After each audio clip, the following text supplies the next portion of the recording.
Scores of contract workers employed by the Jamaica Defense Force, JDF, are keenly watching the calculation for their fortnightly pay this Friday.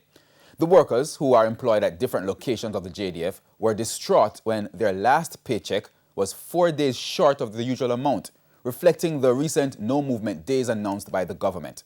But following a probe by TVJ Newsroom, the JDF is now apologizing for the issue.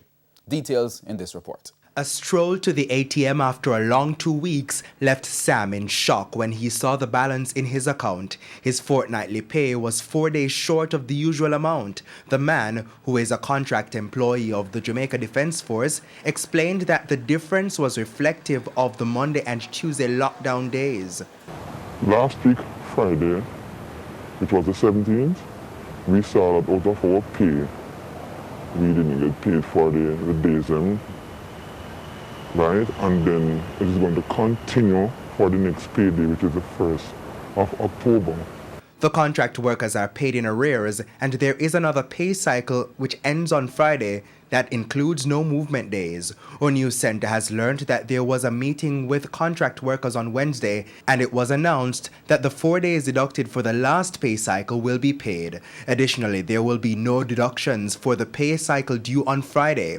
The JDF, in an email to TVJ News, said, quote, "The civilian contract workers are being processed to receive their normal pay at the end of the current pay cycle. The internal challenge in processing their pay for the last pay period is now resolved, and they will receive payment for the cycle.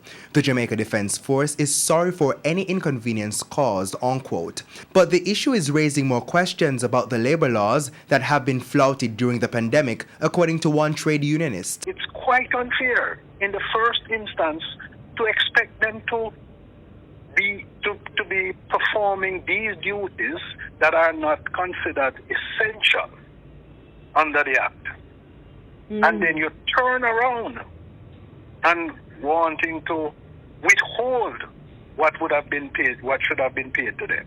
Yeah. And we see that we're seeing where a number of employers have exploited workers under the The contract workers say there was little to no alternative provided to prevent their pay from being affected. We spoke to another contract worker who says the meager salary and poor work conditions have worsened since the pandemic. Their salary ranges from $17,460 to a little over $23,000 fortnightly. System is really bad because it's like, we have no right, we have nobody to talk to, nobody to represent us.